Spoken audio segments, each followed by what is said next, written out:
umuntu weruka kuvuga ngo ubwo batangiye kuja hanze magendo ngo no mu ijuru bazoruha bahurukeye.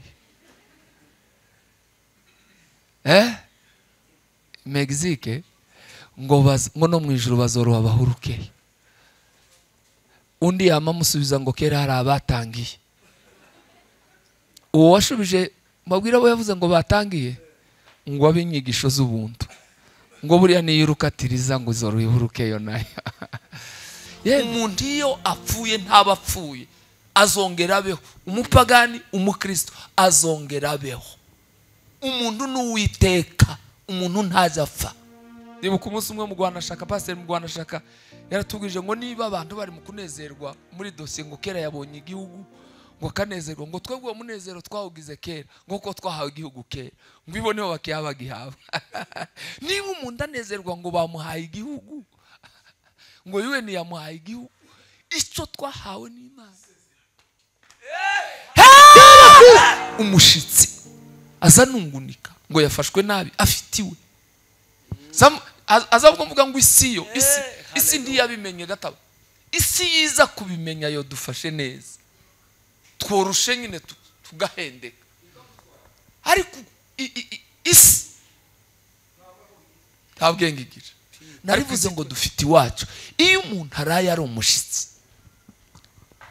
kabari igipfu, none norari wawe karakara ngo wamfashe na uca ntahaye kaba nawe udafite yuta. Umuntu wona ni wo kwihanganira ijoro rimwe ryo cyangwa abiri cyangwa umukorari ngo naragowe ngo twaturirimba ngo ntibazabimenya. Waragowe nyine ntiwabitekerejeho ngo twaragowe ngo tuba ku rusengero ngo twadusengera ngo ibiki. Waragowe nyine ntiwabitekerejeho.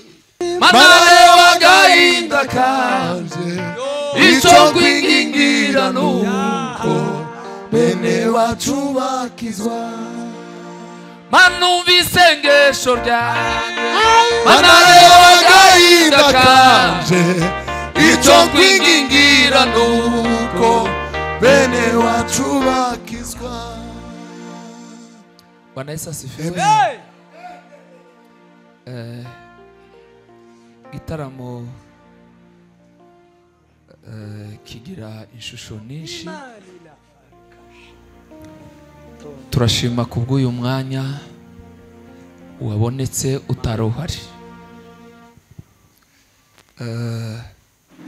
Hari impamvu nyinshi zari gutuma uyu munsi tudaterana. Yabivuze mwene data gripe ni nyinshi zirahari, nanjye nuko byukuri masaha yacu ageze kure kandi tugenda rimwe na rimwe abantu tugira impungenge z'abantu cyane abaririmbyi. Kanisa rifite ibintu byinshi rifite muri iyi minsi umuntu atari mu kumenya iyo twerekeza.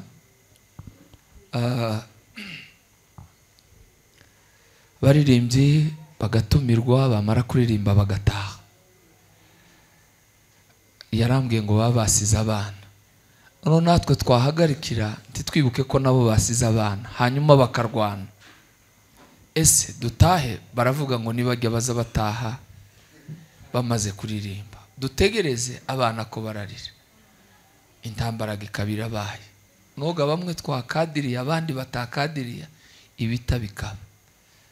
None ga rero tuzoza tuje inama tumenye programme niba rukuza tuzana utwandiko bagaheza umuntu akamenya kicara bizi. Musaza umwe ngo bamuhaye gusenga ngo nibareke bazomubwire yanditse ngo azoze yateguye. Yeme dutanze mpore muri uyu muhana kubw'ibibazo byahabaye. Mu byukuri abantu baza bagayana mu buryo bumwe n'ubundi. Umunyamurenge yaravuze ngo uzugaye umwama amanuka ngo nawe akakugaya amazamuka.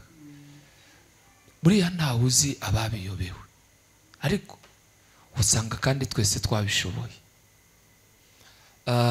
Guterana niba hari umunsi wo gusenga, niba hari umunsi wo guterana, ni umunsi umeze gutya tugasenga. rero mwebwe mwabishobojwe mugatera intambwe, abananiwe nta rubanza kuko nabyo ntibyoroshe, mubiri ni kumera.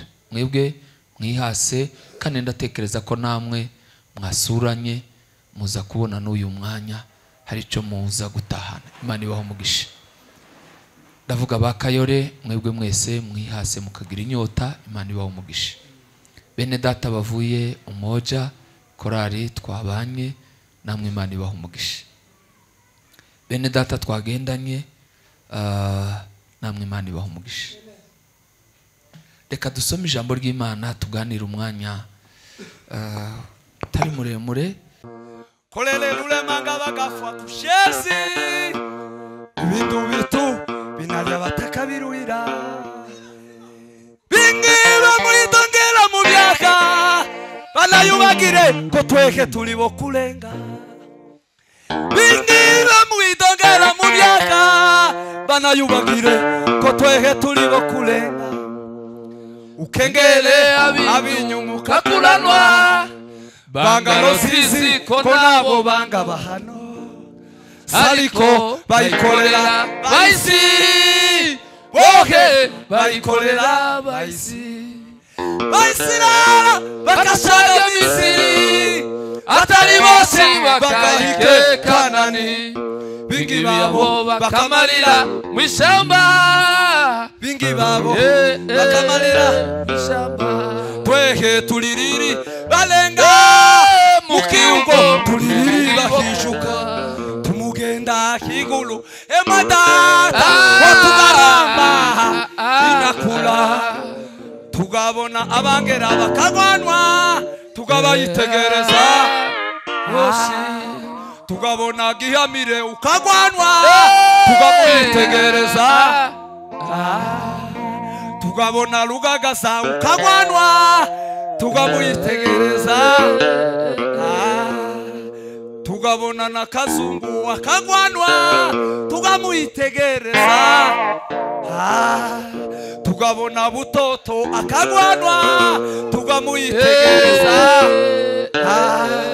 erurema utuyimangire tumare rugezi wisha erurema utuyimangire witeke tumare rugezi wisha erurema utuyimangire tumare rugezi wisha erurema utuyimangire tumare rugezi. Bwana sifiwe. Dutange za haleluya. Tureke umushumba abwirize. Tawuzi uhagarika. Dutange za haleluya kuko hari za gahunda zawe zije ko ndashaka muzibumbire aho. Bwana sifiwe kuko muri no minsi umwuka yarambwiye ngo uzakora iki, umwuka azokubwira kizaba arico numaro uzagikore nugira intambara. Pawulo ngo yagize intambara z'abagabo 40 b'abayuda kandi bari bafite ubwengega nabo, ariko ngo barahaguruka baravuga ngo ntibazarya ntibazamwa ngo batarica Pawulo, kandi kubw'umugambi gusa wo kubera yuko yahagurutse kuvuga ubutumwa bwiza. Ngo yavuga ubutumwa bakagira ishari, yavuga ubutumwa bakaribwa, yavuga ubutumwa bamavuga ngo bagiye gukora amafungo yo gucura umugambi wo kwicande Pawulo. Tugiye gutangaza haleluya, sinzi umubari niturangiza twumve umushumba.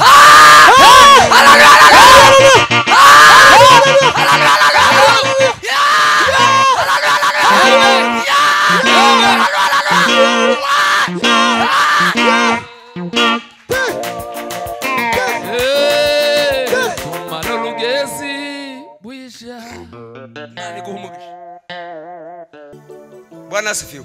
Muzasanga abantu bamwe bari bavuga ngo njewe ngo naragowe mu ikanisaga ngo baragowe, nimba ari umukorari ngo naragowe ngo twaturirimba ngo ntibazabimenya. Waragowe nyine ntiwabitekerejeho. Umutarabi ngo twaragowe ngo tuba ku rusengero ngo twadusengera ngo ibiki. Waragowe nyine ntiwabitekerejeho. Umushumba ngo twaragowe ngo abapasteriga waragowe ntiwabite ikintu watekerejeho kiza kibi cyawe kikaba mu maraso kikaba nk'amaraso tikiza kikugora tikiza kikuvuna. ngo nico ciza cyo mu ikanisa. Mu byukuri hari igihe kenshi abavuga butumwa n'abayobozi rwose tuzadugerageza dushire mu gaciro. Hari igihe umuntu ahagarara hano akumva ko abantu abafite yabahawe ubasha, ariko sibyo. Hano ni kwa data, ntaho kanga uwundi. Uza wisanzura cyo wumva kiri ku mutima uhawe n'Imana ugikore, aho kwicara mu rusengero utakirimo. Wakwigendera ukaja mu rugo ugakora izindi shuguri, kuko umurimo wose tuwukora tubohotse mu rukundo n'umutima ubyumva. Ntawe uzufatira umuntu ku ngufu ngo amubwirize. Kunza numva rimwe ngo bakinge ngo kugeza barangije. Bakingure wumva umwanya wiyo, kuko ntabwo turi butahire, ntabwo dutahana twese. Kujya tutazanye n'ubundi umwe arajiwe undi ajiwe, kandi uko umwe yasize ateguye ibye undi ntiyabiteguye, ni muri ubwo buryo. Ariko mu kanya gato tuganira ijambo ry'Imana. Reka dusome rwandiko Paulo yandikiye Abakorinto rwa mbere igice cya 15 umurongo wa 19. Ku cyumweru iwacu hariya dukorera umurimo w'Imana, kakaririmbo narindirimbye kanjemo.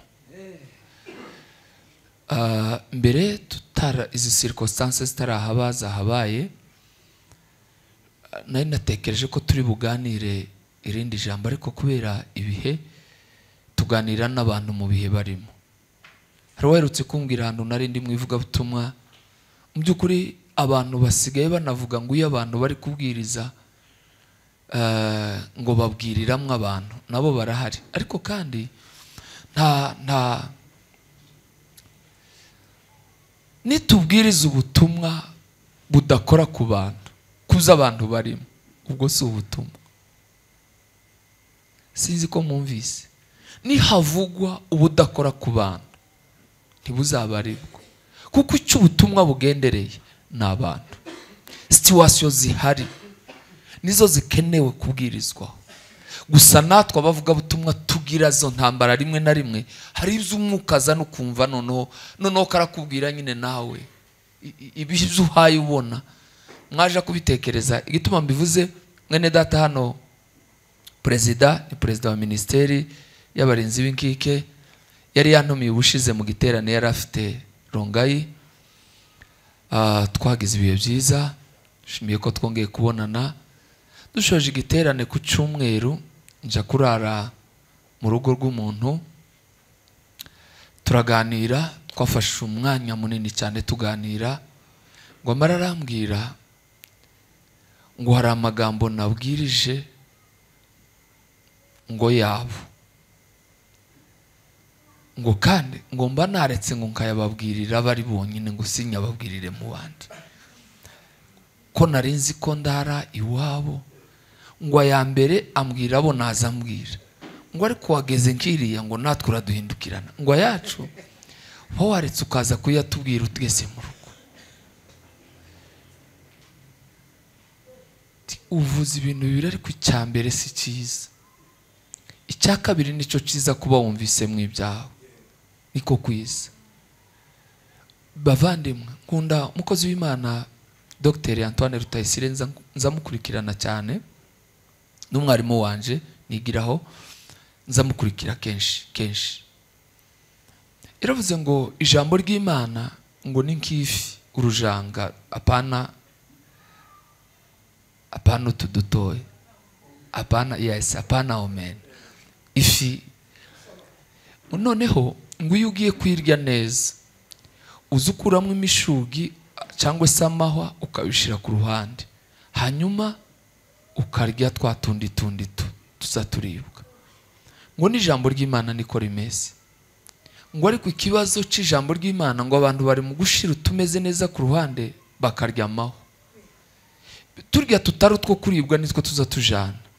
Bavandimwe, nuzaje ubona umuntu ahagaze hano, uza wumva kugiye kuvugana n'Imana, wumva Imana, utegera Imana, hari ikimana ibishaka kuganiriza ubugingo bwawe.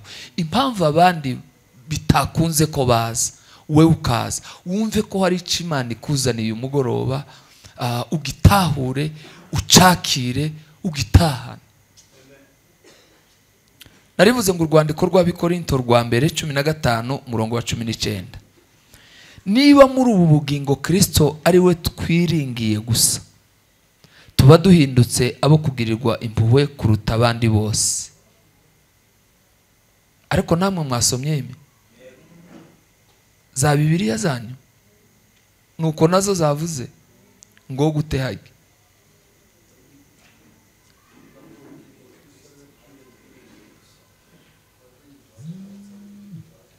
None uko ni gute? Ko ni ukuvuga gute? Niko tugiye kuvugana.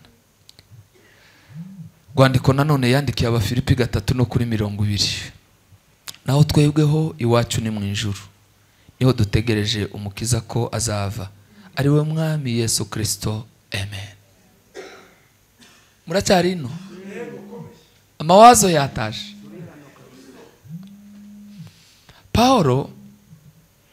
Paulo ndamukunda, mukozi w'Imana wahinduye ibitekerezo abihindurwa n'Imana. Iki gice cya mu Bakorinto yabandikiye bari mu bibazo bigoye cyane, kandi attitude, inyifato yabo mu bibazo, mwovuga ngo amen. Inyifato yabo mu bibazo yamuteye amashaka, kuko baramwandikiye ngo ubutumwa yari yarababwiye bizera ngo kuwizeye atazapfa, batangire gupfa bagira ibibazo. None biga batubwiye ni ibiki? Bari bafite ibibazo bigera ku 8. Muri ibyo bibazo niki cyari kirimo cyo gupfusha? Baribaza ko batubwiye kuwizeye atazapfa bigenze gute? Abasobanuriraga amakuru muri iki gice cya 11, arababwira cya 15, arababwira ngo mwabapfumu mwebwe ayo mawazo ni bene yahabajemo, ko muri abahinzi iyo mugiye mu murima. Paulo yarazi kubwiriza, akababwira mu byo bumva. Arababwira ngo ugiye mu murima, abasebazi mu murima mbuza abahinzi, ugiye mu murima ngo ugatera ikigori, kugira ngo amahirwe n'ibyishimo by'umuhinzi nuko asanga cyaboze, nibwo kiza cyongera kumera. Agiteye ndikibore nticomera, ngo kimera kubera kuko cyabanje gupfa. Muri ino aravuga ngo none niba muza mumanura ikigori kikabora kikabona akaba ari umunezero wanyu, ni gute mutemera ko mwebwe mbere yo kugira ngo mwongere mubeho mubanza gupfa? Aravuga n'amakuru menshi agere kuri uyu murongo, arababwira iyi version izicanga ntizivuga neza.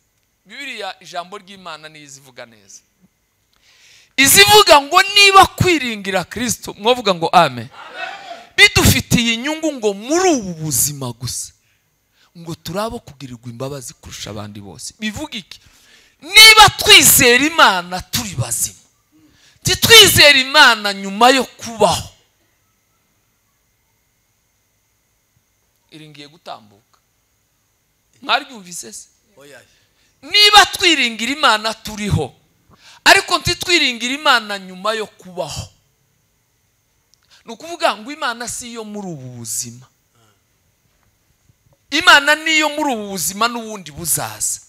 Ibyiringiro zacu gukunda Imana no kuyegera suko tumerewe neza, n'igihe tumerewe nabi ibyiringiro zacu bigomba kugumaho. Niba twiringira Imana gusa turiho, ntitwiringire nyuma yo kutabaho ko hari ukundi kubaho, ngo turabo kugirirwa imbabazi kurusha abandi bose. Niho yandikiye ndetse n'Abatesalonike aravuga ngo kubabara ko sava, ariko ngo ntimubabare nk'ababandi dufite ibyiringiro. Bivuga ngo kuna utofauti, haraho bitandukanira. Daudi we shifade de lo de la graye sebode de bedimelika, yegutangaza haleluya. Amen. Nezerere mu gitaramo.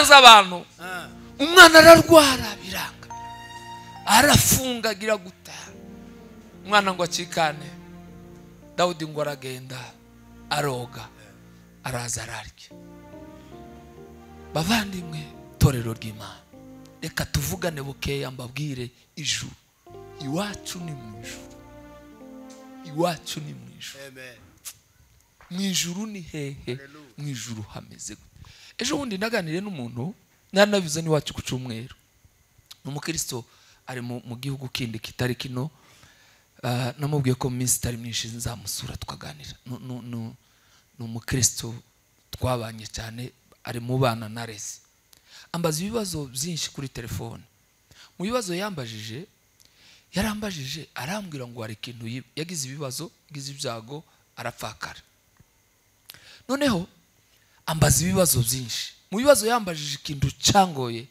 ndamubwira ngo ndaba ngusobanuriye buka ariko zo gusobanura turi kumwe yarambwiye ngo yibajije ku ikanisa cyangwa se ubukristo bwacu ruge ngo igituma yabyibajijeho ngo yatekereje ijuru tuza tuvuga tubwirana twizera ngo areba uburyo abantu bamusuye nuko bamubwiye ngo aravuga ngo birashoboka ko none tuhakenga ngaho tutizeye iriye ngo yafashe ibintu bibiri ngo yarebye amagambo bamubwira kumwihanganisha ukwangana uburemere bazana ngo arasubira ngo afata n'amashimwe umwaka ushoje abantu bashimwe ngo izo zomba bihuze ngo aravuga ngo kweri ibintu ni bibiri aba bantu bafite abizera bake ku ijuru ribaho icyo ni kimwe kandi nimba atari icyo none nyine ntaryo ribaho kuko niba hari ahandi heza kuruta kuko idushima ko tugumye ino twamara tukarira ko tugiyeyo bimushira mu rugabangabo ahera ahantu aravuga ngo none namubwira ngo tuzotangirira aho niduhura gutya zofata umwanya munini twicarane nawe mbinguni ni inchi nzuri haleluya murasigaye murataka Paulo umunsi umwe ngo yaragiye none ngo umunsi umwe ahagarara mu rugabangabo aravuga ngo gupfa kubaho ni byiza tugumye twera imbuto no gupfa nako ni inyungu usange Kristo aravuga ngo no mbuzi icyo mfata n'icyo ndeka hari ugupfa ari ukubaho none nsigaye mu maboko y'Imana icyo yumva mutinya urupfu ngiki mwaba Kristo b'Imana zambivuga bukeya ariko reka ngarukira haleluya Paulo yavuze ngo naho twebwe yaravuze ngo hariho benshi bagenda ukundi ngo abona babwiye ndi n'ubu ndababwira naririmbye kakavesigiye kaje muzukuri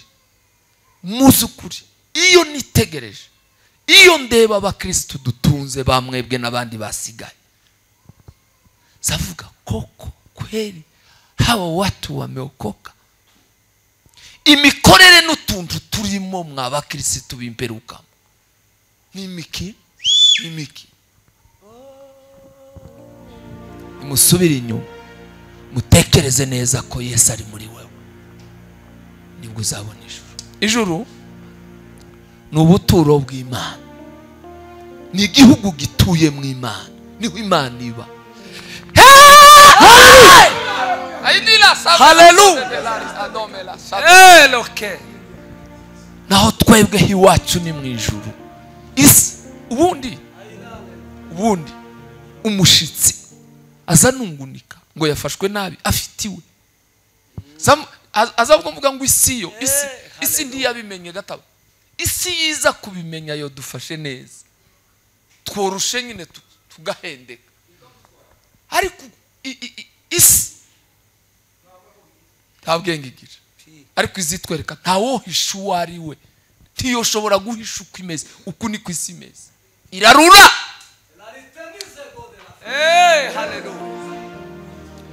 impamvu kandi muza mubona duhungabana tugatinya cyane Imana ire mu muntu yamuremye mwimuhumekera mw'umwuka w'ubugingo ibintu zose byaremwe bizopfa umuntu ndarupfu yaremanywe turemyemwo kudapfa niyo mpamvu twikanga Imana yamuhumeke mw'umwuka w'ubugingo ubundi nkiyo bayibaze fini umuntu iyo apfuye ntaba apfuye azongera abeho. Umupagani umukristo azongera abeho.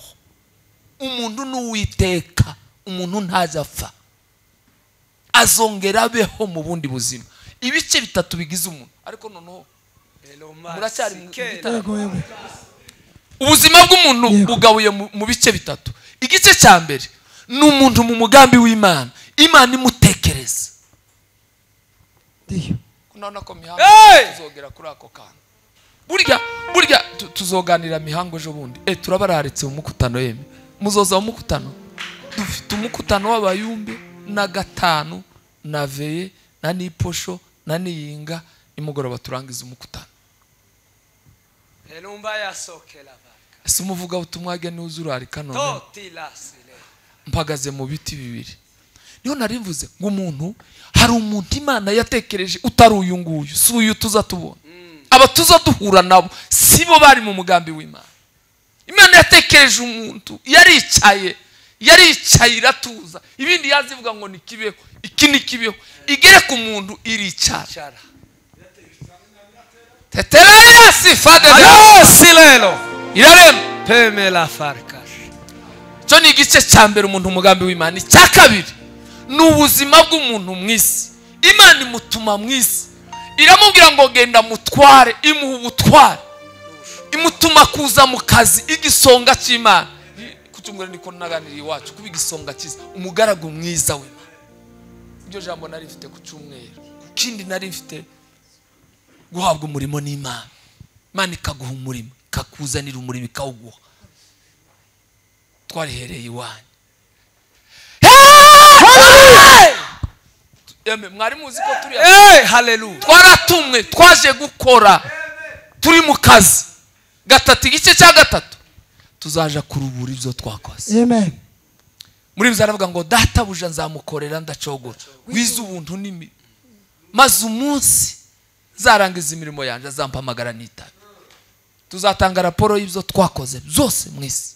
Turi mu murimo w'Imana twaratumwe. Narivuze ngo dufite iwacu. Iyo umuntu araye ari umushitsi kabari igipfu, none norari wawe karakara ngo wamfashe na uca ntahaye kaba nawe udafite yuta. Umuntu wona nigo kwihanganira ijoro rimwe ryo cyangwa abiri cyangwa habe n'umwaka. Nukuri inza mbabwira nje kuva nabaho nta muntu tutobana. Abo twabanye bose arabari hano none nabandi batari hano. Mundazana nigo kubana n'abantu gute mudafatanye mutazohorana. Umwaka umwe cyangwa ibiri cyangwa itatu ubona nigo kubana n'umuntu. Muhura mugasubira mugatandukana ejo mukazahurira hano cyangwa ndi muhure. None amasaha abiri cyangwa umwaka umwe. Rero no mu kanisa bari mu kunanira ngo singahaza. Hibaze kwe. Isi turabashitsi, umushitsi azayitonda. Imiterere y'umushitsi, umushitsi gito ni uzuvuga ngo ibisimba ishaka. Umushitsi turabashitsi, mwifate nk'abashitsi. Turabashitsi dufite iyo twatuje. Ahubwo neza gufatana uzugira umunezero kubera kuko ufite iwanyu heza. Dufite iyo twatuje. Twari tuvuze ngo rimwe ijuru n'ubuturo bw'Imana. Kibanza cy'Imana ni mu ijuru. Kabiri ni iri juru ni iry'abera, ni igihugu cy'abera. Tihazinjira abanduye imitima,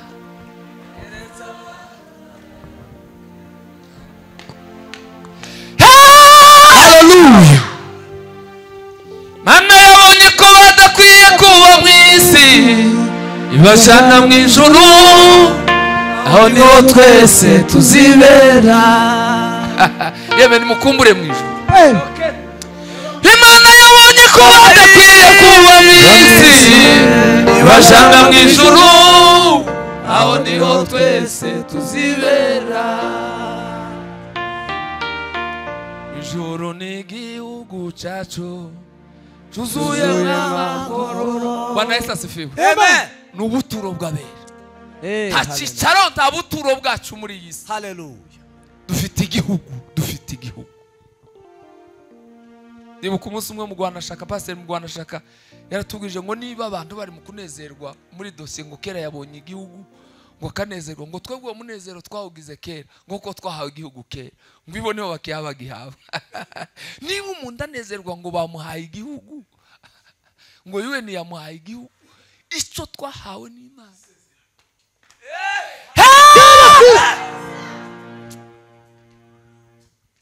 ni igihugu cyabera abanduye imiti ibazacinjira iboneze kugira ngo uzabe muri kiriya gihugu ni igihugu cy'ibyishimo nta munezero ntawe ntibazakubeshe nta muntu wabonera umunezero mu isi isi yaranduye nta munezero w'isi hari igihugu tuzanezererwamo gatatu nimbari gatatu nimbari kane eme sinzi aho ngeze igihugu cy'umunezero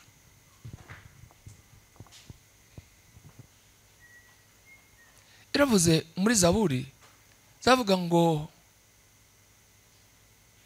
iyi ni isi y'abapfa hari indi si y'ababaho ni igihugu cyo kubaho umuntu wese uri ku isi aracari mu isi y'abapfa hari iyindi si y'ababaho ni ubuturo bw'iteka Paulo yaranditse mu rwandiko rw'Abikorinto igice cya 5 aravuga ngo niba tunihira muri iyi ngando iyi ni ingando ni amahema dufite ubuturo bw'iteka nzakunda kubwira abakristo igituma inyifata imwe tuza twifata bavandimwe ngire soze president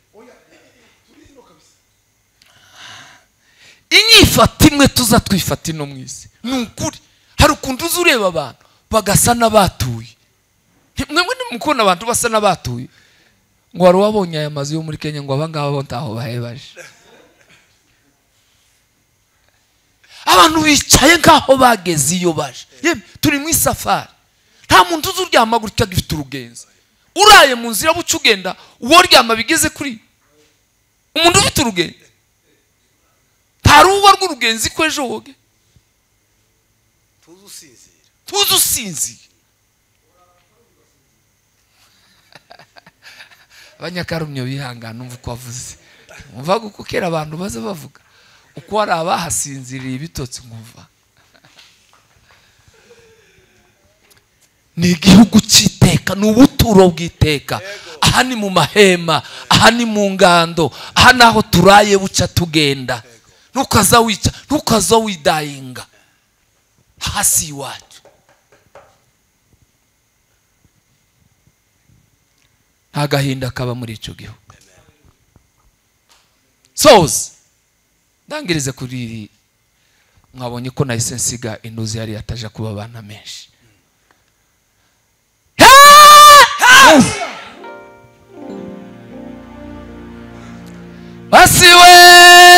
wasiwe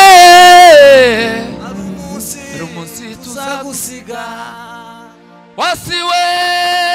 wasiwe tuzagusezera twigendere tuzigira iwacu mu ijuru aho tutazongera kubabara Imana izaduhoza amarira ayo twarize tukiri mu isi.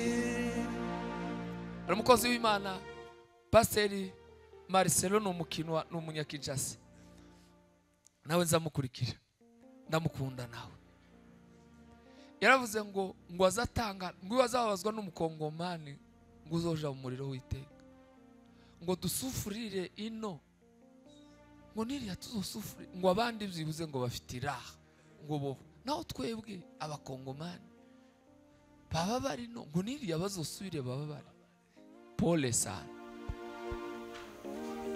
muri vyararimbye muri Okovu 60 aravuga ngo furaha ya ulimwengu haitatuvuta tena.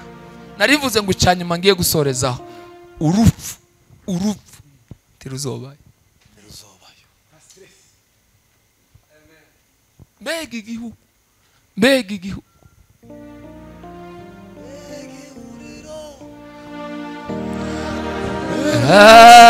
bavuye mwisi banesheje banesheje isi na satani ndetse n'umubiri